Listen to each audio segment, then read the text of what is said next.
Hey everybody, I'm Jen Banky. I'm the Director of Marketing for TESCH Global, and this is the first episode of our TESCH Talks. TESCH Talks is basically a way for us to meet with influencers and key people in big areas, say Milwaukee, Boise, other big cities that are popping up around, just to talk about business, tech, community, things that are going on. So today I'm with Dan Sun. He is the Dean and Professor of Business at Concordia University, Wisconsin. And we are sitting in the beautiful, brand newly opened Robert W. Plaster Free Enterprise Center. So this building now houses the business school and a bunch of other really key programs within the Concordia family, as well as some free things to the community. One of them being the first Ozaukee Incubator for startups and for students who are really big into entrepreneurship. It's a great space. They actually call it the Collaboratorium. It's on the first level. And what I thought was really cool when I came here to see it for the first time was they have these big garage doors that open up into the space. And I thought, well, that's kind of interesting because the garage doors don't open up into the outside, but it opens up just into like a common area. And basically the premise of that was to say, well, startups start in garages a lot of times. So I really thought that was really cool and inspiring thing to do. So I just wanted to talk to you and ask you some questions around why Concordia felt that it was the time now to have an incubator space, why in Ozaukee County, Milwaukee's kind of growing for that perspective. So why did Concordia get involved? Okay. Well, I mean, I think as a business dean, I think the best way to learn business is by doing it. So either students starting their own companies or working with local businesses. So that's always been my bias. And in fact, I wasn't trained in business originally. I was an entrepreneur that raised venture capital and started my own company.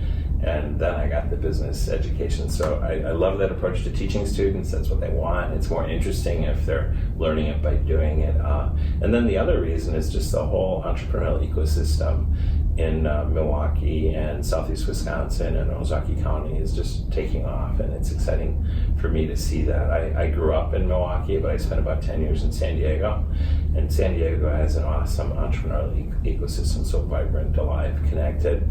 And then I moved back to Wisconsin in 2001 or so, and sadly, we didn't really have that.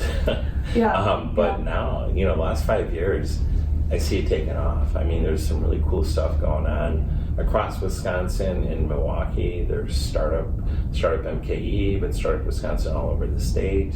And I see things like that starting in Ozaukee County. So it's two reasons. One is I think it's the right way for our students to learn business by doing it and connecting to the community. But the other thing is our whole entrepreneurial ecosystem is just taking off, and we want to be part of that and connected. So. Yeah, that's awesome. I know I've noticed that too, just from going to local startup meetup events and that nature. So it's really cool to see people wanting to grow education here, but then keeping these students in this area versus going to like a Silicon Valley or some of these other areas. So I think that's really, really cool.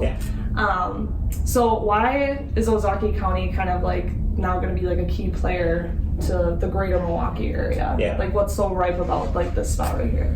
And I think it will be. I mean, there's so many great industries in Ozaukee County. I mean, food and beverage is big in Ozaukee County. In the Plymouth area, Sargento, and lots of companies in the cheese area, but also in the tech area. Obviously, TESCH Global is here, but Microsoft has acquired a big interest in sort of the Fox Valley, extending down to Ozaukee area, and is investing in the area. So I think things are starting to take off, and also there's a lot of tech entrepreneurs that live in Ozaukee County as well, many of which are starting companies in Milwaukee and all the great resources they have there with Ward 4 and so on. I think we should have resources up here for those people who live here to build companies. And then obviously manufacturing is very big in Ozaukee County, but now we're talking more and more about advanced higher tech manufacturing with really high-end automation and robotics. So it's not the manufacturing that seems boring of 10, 20 years ago. It's high tech. Even cutting into health tech and med tech, manufacturing of those types of products, and Foxconn, coming in Southeast Wisconsin is going to have an impact throughout Wisconsin up here as well to provide the supply chain stuff. So that's awesome. So a lot of reasons for Ozaukee County. I think that ecosystem strikes me as more developed in Milwaukee, But what's exciting is it's taking off now in Ozaukee County. So I think we just need to kind of work on building that ecosystem more. And it's there. I mean, there's some cool stuff, in in Sheboygan and Port Washington area to support startups, and more on the southern end of Ozaukee County. I think we can provide something as well. And to my knowledge, I think we're the first really open incubator for folks in Ozaukee County. So, awesome. Yeah. So now the incubator space is very open and large. How do people get connected to using the space? What's available to them? What are some of the key features of the room? Yeah, right now it's kind of organic. As an entrepreneur, before I put structure in place, I like to see what people want and need. So initially, for now, contact me if you want to participate or use the space, as whether you're like a service provider, say like a law firm, or whether you're a startup entrepreneur. And it could be, I got an idea for a restaurant, I want to start a restaurant, or it could be something high tech, healthcare, informatics, or things like that. Whatever it is, we're there to support you. So there's the actual space itself, which is an open concept space in the garage, kind of the startup garage. All that. Yeah, and just like a little bit modeled after Ward 4, the plan is that you could rent to use that space, and it's sort of like a shared space, co-working space. And then there are some offices that you could rent, or they could be kind of open for people to use if you need privacy. So I envision, whether it's our student-led startups or startups from the community, physically making that their home, and we could work on something to support that and financially and whatnot. But in addition to the physical space itself, we have resources around it. So we have a finance and accounting clinic, and so that's support provided to startups, whether it's how do I do financial projections, income statement, provided by our faculty and our students, but then hopefully with local firms. And then on the legal end, there's a legal clinic, which we plan to offer services with local law firms. And I had been talking to the legal clinics at Marquette and Madison, and what would be nice is if we could have some sort of branch here to provide help with corporate filings, contracts, things like that. That's the long-term goal. I think initially with probably with a law firm. And then there's a maker space, and that I'm excited about. So there you could get help with graphic design, marketing materials, maybe logo design, as well as prototyping things, whether it's 3D printing of some prototype of whatever product idea you have, or software development with our computer science department. So, in that regard, we're looking to host a big hackathon during Startup Week with Concordia. Awesome. So, great. and then the last thing we have is a food lab. So we have a culinary lab kitchen. So if you're looking to do a food-related business, we have a commercial kitchen on the second floor where you can kind of play with different food ideas and then do market research and sensory studies. So it's designed after Sargento's food lab and sensory lab. Super cool. So do you envision local companies, you mentioned Sargento and TESCH Global and things of that nature. Do you foresee those businesses coming here to kind of help mentor these startups that come in here and hosting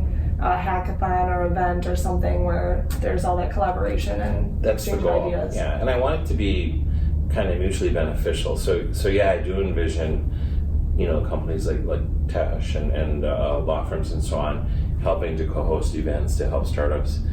But it'd be nice if it was more than just you giving back, that you actually got something from it. And I'd love to talk to local businesses about how to do that. So for instance, we're doing something with Verts Marketing.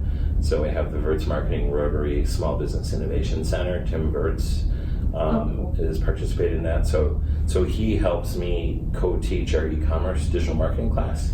And then as part of that class, we help 10 Ozaukee County businesses with their digital marketing strategy. And so the businesses are getting some help from our students, but indirectly through Tim Verts, who is awesome. And then if they do well, then many of them get jobs at companies doing digital marketing.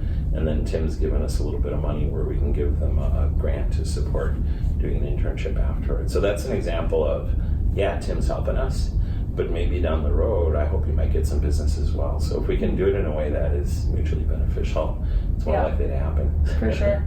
Well, as you can tell, there's some really exciting things going on in this space, and I'm super glad that you invited me to come and speak to you about it. Yep. It's great, and I'm really looking forward to seeing what comes out of here and just seeing it grow and and whatnot. So Yeah, if you thanks. guys have any questions about the Free Enterprise Center, obviously Dan Sum is your guy to talk to. So I just want to thank you and stay tuned for the next TESCH Talks. Thanks.